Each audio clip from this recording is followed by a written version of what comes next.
Olá, meus irmãos, meus amigos, povo abençoado de Deus, discípulos do nosso Senhor e Salvador Jesus Cristo. Estamos aqui para mais um devocional na tenda do encontro.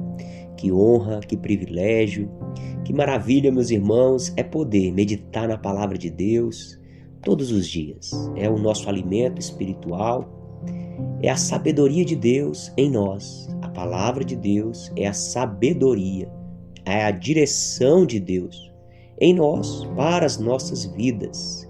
Então, meu irmão, minha irmã, que a presença de Deus te envolva, que a presença de Deus esteja fluindo em você e através de você, na sua casa, na sua família, no seu local de trabalho, onde o Senhor te permitir passar mais esse dia. Viva para a glória de Deus.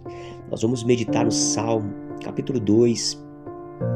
Nós vamos entender aqui como o Senhor Jesus, ungido de Deus, ele padeceu no mundo pelas mãos de pecadores, mas ele veio para cumprir a lei de Deus, ele veio para se oferecer como sacrifício vivo pelos nossos pecados, pecados de toda a humanidade. Por isso, Jesus Cristo, ele sendo fiel, obediente até a morte de cruz, ele pode nos ajudar, ele pode nos socorrer. Em tudo ele foi tentado, diz as Escrituras.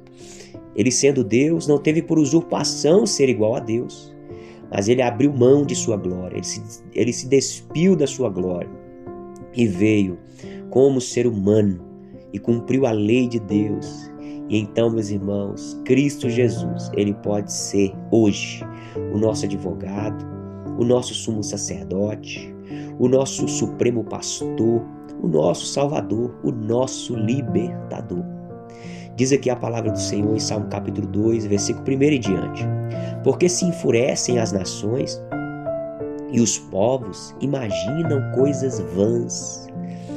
Meus irmãos, os povos, eles estão apegados às coisas dessa vida passageira, coisas vãs, coisas fúteis, coisas que, meus irmãos, vão ficar aí, vão ser comido de bicho, vai enferrujar. O coração dos povos, das nações, está desse jeito, rejeitando o conhecimento do eterno, rejeitando as propostas eternas de Deus. Algo que eu tenho aprendido, meus irmãos, a motivação do cristão, a maior motivação, a verdadeira motivação, ela não pode ser interna e nem externa, ela deve ser eterna. Não diz respeito a emoções, não diz respeito a pensamento positivo, não diz respeito a vitórias terrenas, mas diz respeito a uma eternidade com Deus, diz respeito a glorificar a Deus, diz respeito a se tornar mais parecidos com Jesus cada dia. E diz mais: os reis da terra se levantam e as autoridades conspiram contra o Senhor e contra o seu ungido. Esse ungido de Deus aqui é o próprio Cristo. E por que os reis, as autoridades se levantam contra o ungido de Deus? Porque o ungido de Deus, ele faz a vontade de Deus. Ele não busca agradar pessoas. Ele não anda no fluxo do mundo. Por isso, meus irmãos, as obras malignas, as obras da carne, as obras das trevas, elas são reprovadas diante do ungido do Senhor. E é por isso que vem então a conspiração, a perseguição contra o ungido do Senhor, porque as obras do ungido do Senhor reprovam as obras dos filhos do diabo, dos filhos do mundo, que andam no fluxo do mundo.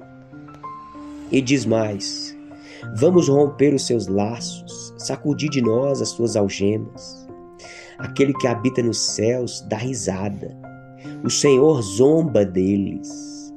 Meus irmãos, a obra das trevas, ela pensa que destrói a obra de Deus. Ela pensa que pode paralisar a obra de Deus. Mas, na verdade, Deus é soberano e os planos do Senhor jamais serão frustrados. Satanás, crucificando Jesus, achou que estava parando a obra de Deus.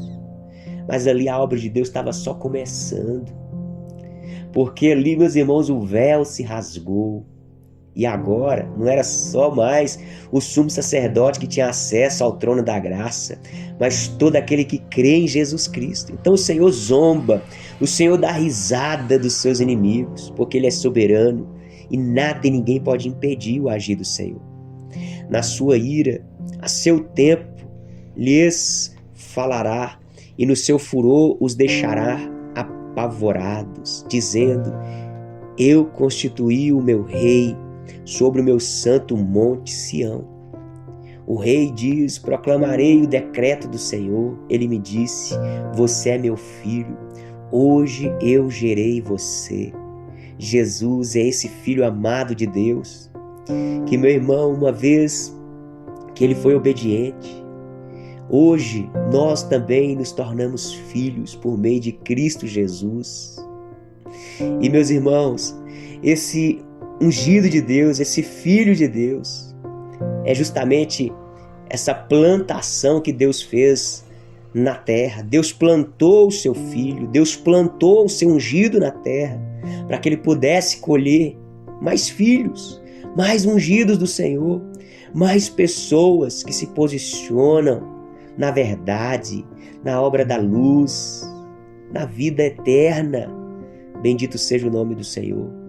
Peça e eu lhes darei as nações por herança, e as extremidades da terra por sua possessão. Deus é o Deus de toda a terra, e o desejo do Senhor é que todos se arrependam e venham ao conhecimento da verdade. Ah, meus irmãos, eu quero orar com você nessa hora. Existem muitos perdidos, muitas pessoas que ainda não entendem essas verdades celestiais, mas o Senhor, Ele conta conosco. O Senhor, meus irmãos, Ele está nos chamando. Oh, Deus Pai Todo-Poderoso, eis-nos aqui, Senhor. Deus, em nome de Jesus, eu uno a minha fé com a fé dessas pessoas que acompanham essa mensagem. Nós cremos em Jesus, o seu ungido, o seu Filho amado que o Senhor gerou, e o Senhor tanto nos amou, Pai, que o Senhor deu o seu Filho unigênito, para que ele se tornasse o primogênito. E hoje, Pai, nós nos tornamos filhos também por meio de Cristo Jesus, e nós queremos tomar posse agora do Espírito Santo, dos mesmos sentimentos que houve em Cristo Jesus. Pai, na autoridade do nome de Jesus, que caia por terra todo o mal, todo engano de Satanás, em nome de Jesus. Meu irmão, guarde essa palavra no seu coração. Fique com Deus. Forte abraço e até o próximo encontro, se Deus quiser.